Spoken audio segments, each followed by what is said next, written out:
은혜로 싸우리. 주님의 용서는 내게 주의 일 맡기소서.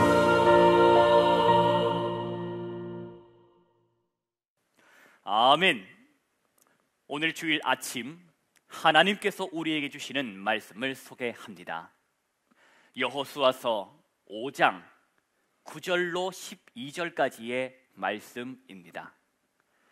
여호수아서 5장의 말씀은 제가 가진 성경으로 구약 성서 326면 어간에 있습니다. 여호수아 5장 9절로 12절까지의 말씀을 함께 소리를 합하여 합독하겠습니다.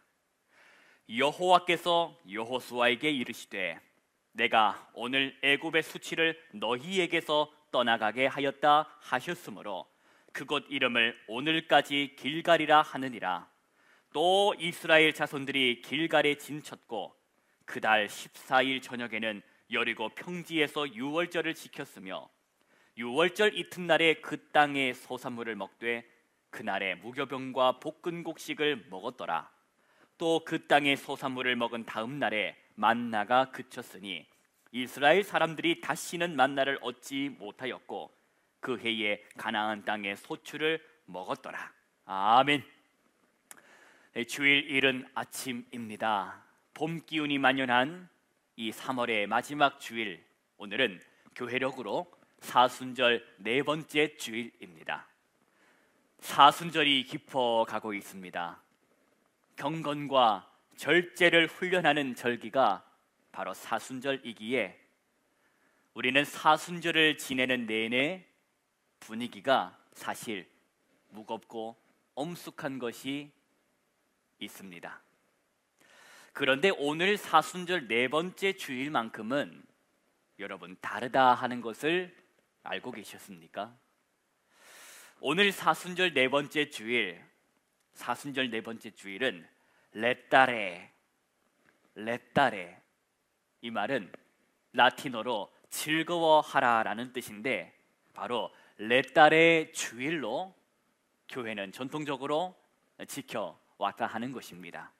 오늘 사순절 네 번째 주일, 레따레 주일, 기쁨의 주일이라. 그래서 오늘은 마치 부활주일에 그 리허설을 하는 것처럼 오늘만큼은 생기가 있고 활기차게 예배를 드렸다 하는 것입니다. 해서 오늘은 그간 사순절을 상징했던 그 어두웠던 자줏빛 보라색깔 대신에 부활과 생명을 상징하는 흰 색깔을 섞어 장미빛으로 예배당의 공간과 그리고 예복의 변화를 주기도 했습니다.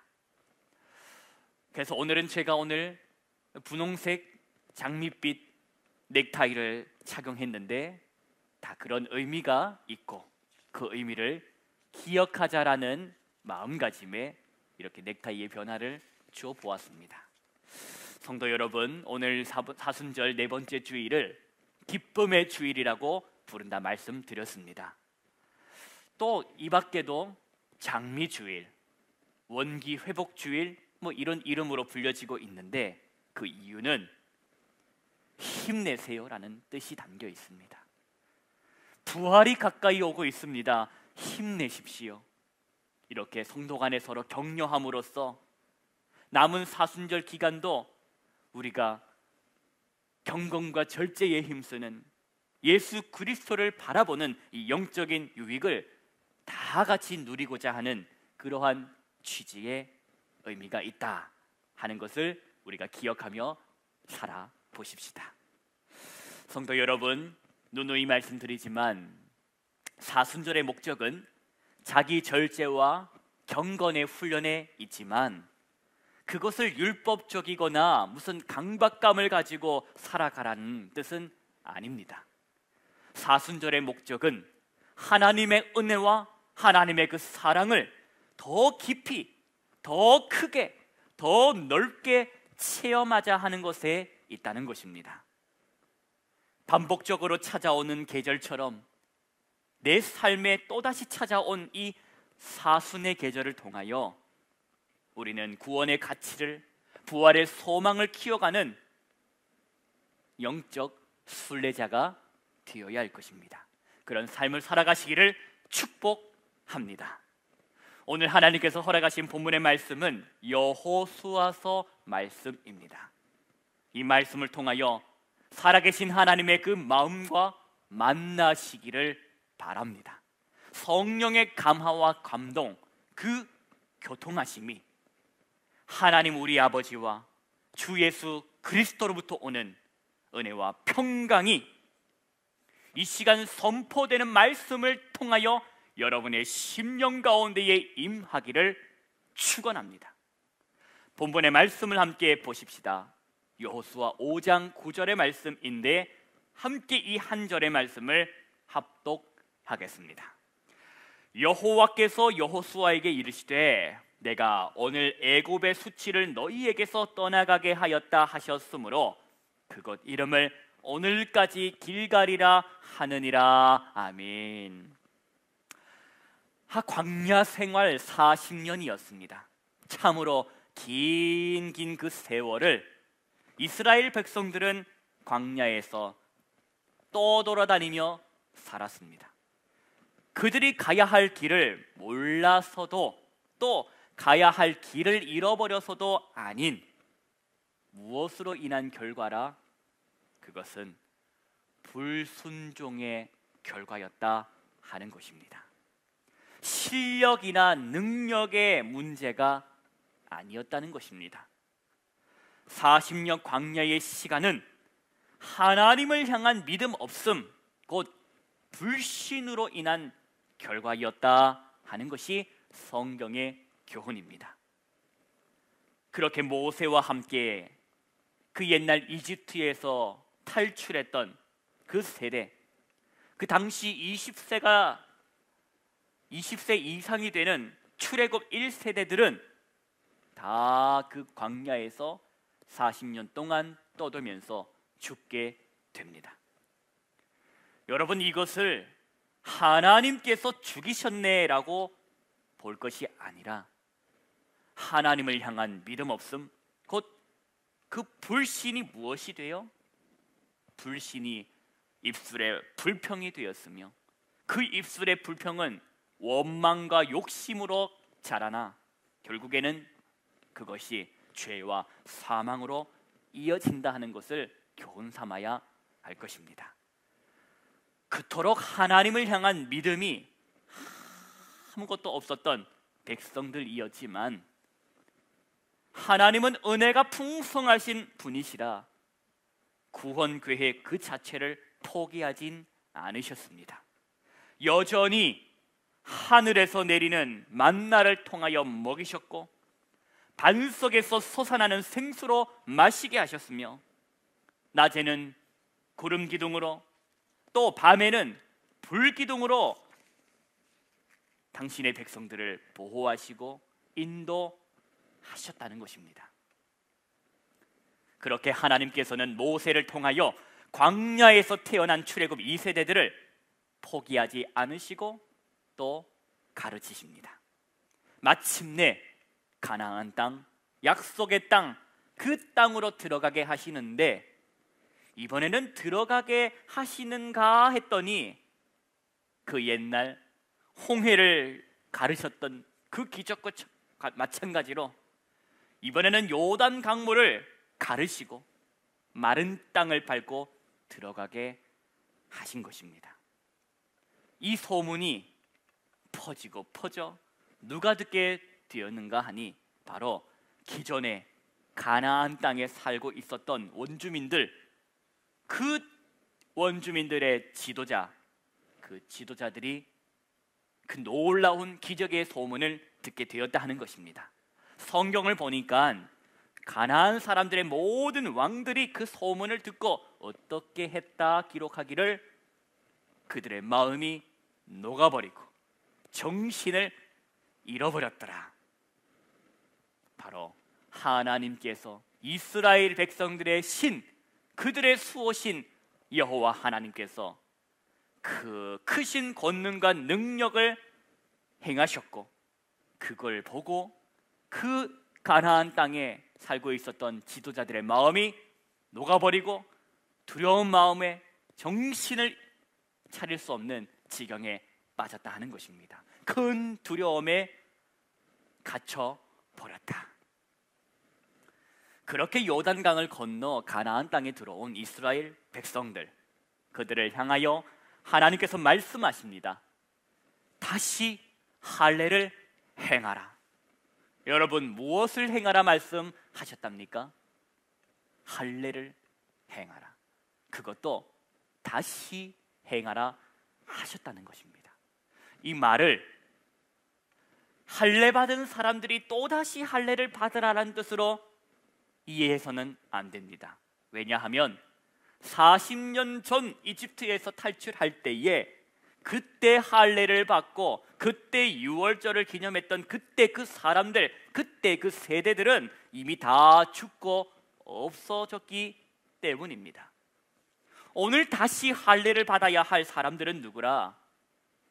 광야에서 태어난 세대, 하나님과의 관계가, 그 언약의 관계가 다시 회복되어야 할 바로 너희들이기에 언약 백성의 증표인 할례를 받으라고 말씀하셨던 것입니다. 그 후에, 그렇게 할례를 행한 후에 선포된 말씀이 우리 조금 전에 함께 소리를 합하여 봉독했던 9절의 말씀이었던 것입니다. 그곳 이름을, 할례를 행했던 그곳의 이름을 무엇이라 할 것이다? 길갈이라 할 것이다. 가랄, 히브리 말로 가랄, 굴러가다. 갈랄이라는 이 말이 어떻게 길갈이 되었는지는 그 어원적으로는 설명이 되진 않지만 발음이 유사한 언어 유희가 아닐까 짐작해 볼 수 있습니다. 굴러가다. 여러분, 굴러가다. 뭐가 굴러가다? 뭐가 갈랄? 갈랄. 성경은 이집트에서의 그 수치가 굴러갔다, 떠나갔다. 400년간의 노예 근성, 그 이집트의 노예로 살던 그 수치가 굴러갔다 라는 뜻으로 해석할 수도 있고, 또한 여러분, 이 약속의 땅을 목전에 두고도 들어가지 못했던 40년 동안 광야에서 헤매며 들었던 그 조롱의 소리, 그 수치의 소리, 모욕의 소리를 이제는 떠나가게 하셨다, 굴러가게 하셨다라고 이해할 수도 있을 것입니다. 그 모든 수치를 어떻게 하셨다? 굴려 보내셨다, 떠나가게 하셨다는 것입니다. 누가요? 무엇을 통하여? 하나님께서 할례 그 자체가 아닌, 할례 그 자체가 아닌 할례를 상징하는 관계의 회복을 통하여 모든 수치를 떠나 보내셨다는 것입니다. 너희들은 누구라? 너희들은 하나님과 언약 관계를 맺은 언약 백성이다 하는 것이지요. 우리 10절 말씀을 보십시다. 10절부터 12절까지 말씀인데 함께 말씀을 합독하겠습니다. 또 이스라엘 자손들이 길갈에 진쳤고 그달 14일 저녁에는 여리고 평지에서 유월절을 지켰으며 유월절 이튿날에 그 땅의 소산물을 먹되 그날의 무교병과 볶은 곡식을 먹었더라. 또 그 땅의 소산물을 먹은 다음 날에 만나가 그쳤으니 이스라엘 사람들이 다시는 만나를 얻지 못하였고 그 해에 가나안 땅의 소출을 먹었더라. 아멘. 이집트에서의 그 수치를 가랄, 길갈, 떠나가게 하신 하나님, 그 수치를 굴려보내신 하나님께서 그 은혜를 백성들은 유월절 절기를 지킴으로 표현하게 됩니다. 여러분 기억하십니까? 알고 계십니까? 유월절은 죽음의 사자로부터 유월, 곧 넘어감을 구원받음의 은혜를 기념하는 이스라엘 백성들에 있어서 가장 큰 기념일입니다. 그것을 저와 여러분도 알고 있습니다. 그런데 성경을 보니 이리 보고 저리 보아도 아무리 보아도 그간 이 백성들이 광야에서 떠돌아다니면서 유월절을 지켰다 하는 기사가 한 줄 없습니다. 즉 그것은 40년 전 이집트에서부터 탈출할 때 첫 번째 지켰던 유월절을 그 외에 1년 뒤 시내 광야에서 시내산을 떠나기 전에 지켰던 그 두 번째 유월절 이후로 약 38년간 한 번도 유월절을 지켜오지 않았다 하는 것입니다.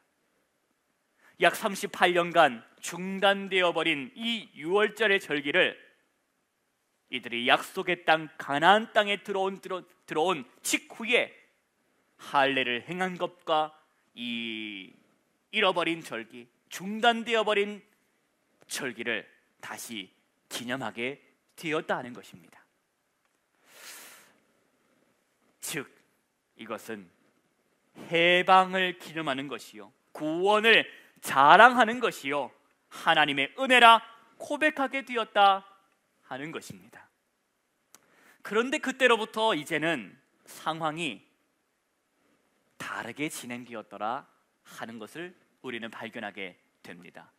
이게 무슨 말인가 하니, 약속의 땅에 들어와서 할례 받고 유월절 절기를 지키고, 그래서 하나님이 행하신 구원의 큰 일도 자랑하고 기념하고 그렇게 받은 은혜를 고백했는데, 그렇게 그 땅의 소산물을 먹은 다음 날부터 여러분 무엇이 그치게 됩니까?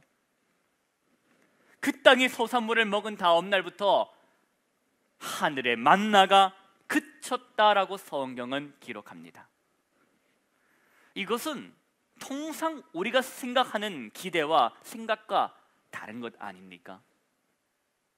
만나가 그치는 것이 말이 되냐 하는 마음이 우리에게 있지 않느냐 여쭙는 것입니다.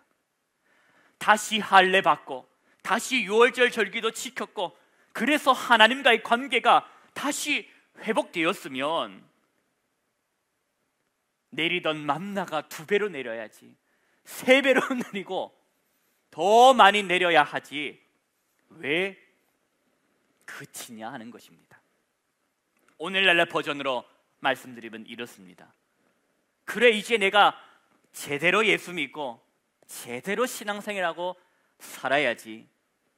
예전에는 못났게 정말 엉망으로 살았지만 죄의 종로로 타면서 남들과 똑같이 육신의 정욕과 안목의 정욕과 이생의 자랑질을 하면서 내가 살았지만, 이제 내가 그거 청산하고 하나님 잘 해볼게요. 이제는 말씀대로 내가 구원받은 하나님의 사람으로서 제대로 한번 예수님의 사람답게 살겠습니다 라고, 그래서 작정하면 이후로는 만사가 형통하고 손대는 모든 일마다 승승장구해야 하는데 아니라는 것입니다. 우리가 성경을 통해 배우는 것은 중요한 것입니다. 하나님과의 관계가 회복된다 해서 모든 것이 저절로 축복으로 변하는 것은 아니라는 것입니다. 하나님과의 관계가 시작된 건, 구원받음은 시작이라는 것이지 종점이 아니라는 것입니다. 관계가 회복된 것은 너희에게 기회가 주어진다라는 것이지, 그 기회는 어떤 기회냐? 하나님의 자녀로 살아가는 기회. 일할 땅을, 농사지을 땅을, 수고의 땀을 흘릴 그 땅을 전적인 하나님의 은혜로 받았으니 그 땅에서 하나님의 자녀로 살아가라는 것입니다. 더 이상 입만 벌리고 밥 달라고 울어대는 어린 아이로 살아서는 안 된다. 자라라. 일하면서 자라가라. 너는 약속의 땅에서 이른 비와 늦은 비를 주시는 하나님과 함께 더불어 결실을 하는 삶을 살아라 하는 것입니다. 사랑하는 성도 여러분, 예수 그리스도를 구주로 믿어서 하나님의 자녀가 된 성도는 머물러 있어서는 안 된, 자라가야 한다고 성경은 가르칩니다. 저와 여러분의 신앙은, 믿음은 잘 자라가고 있는지를 돌아보아야 할 것입니다. 그저 오늘도 감나무 밑에서 감 떨어지기를 바라며 입만 벌리고 기도하고 있는 모습은 내게 없는지 우리 스스로 돌아보아야 할 것입니다. 예수님을 통한 구원받음은, 하나님과 나와의 관계가 회복된 것은 시작이지 종점이 아님을 우리 기억하며 살아야 합니다. 그럼 무엇인가? 종점이 아닌 환승이라 하는 것입니다. 죄의 기차를 타고 가던 저와 여러분의 인생이 구원의 열차를 갈아타고 가게 되는 시작이지, 과정이지 결론이요, 결말이요, 종점이 아니라는 것입니다. 성도 여러분, 죄의 종노릇하며 살던 인생에서 하나님의 자녀로 살아가는 것이 가장 큰 축복이요 행복임을 우리가 말씀을 통해 배웠다면, 하나님과 함께, 하나님과 더불어 받은 사명을 따라 살아가는 우리 성도님들 모두가 되시기를 축복합니다. 하나님께서 우리에게 허락하신 사명은 그리스도의 향기가 되어 살아라, 그리스도의 편지가 되어 살아라 하는 것입니다. 네가 무엇을 하든지, 네가 어디에 있든지 각자 받은 씨앗을 가지고 심고 가꾸고 아름다운 꽃을 피워내 가장 너다운 삶을 통하여 아름다운 꽃을 피워내므로 하나님께 영광을 돌리며 살라는 것입니다. 그런 하나님의 사람들이 되어가시기를 주 예수님의 이름으로 축복합니다. 기도하십시다. 하나님 아버지, 예수 믿음은, 구원 받음은 시작이지 종점이 아님을 우리가 말씀을 통하여 배웠습니다. 하나님과의 관계가 회복된 인생으로, 구원의 열차를 탄 인생으로 하나님이 허락하신 사명 따라 가장 나다운 삶을 통하여 하나님께 영광 돌리는, 수고의 땀을 흘리는 예수 그리스도를 닮아가는 그 삶을 배우며 살게 하여 주옵소서. 예수님의 이름으로 기도하옵나이다. 아멘.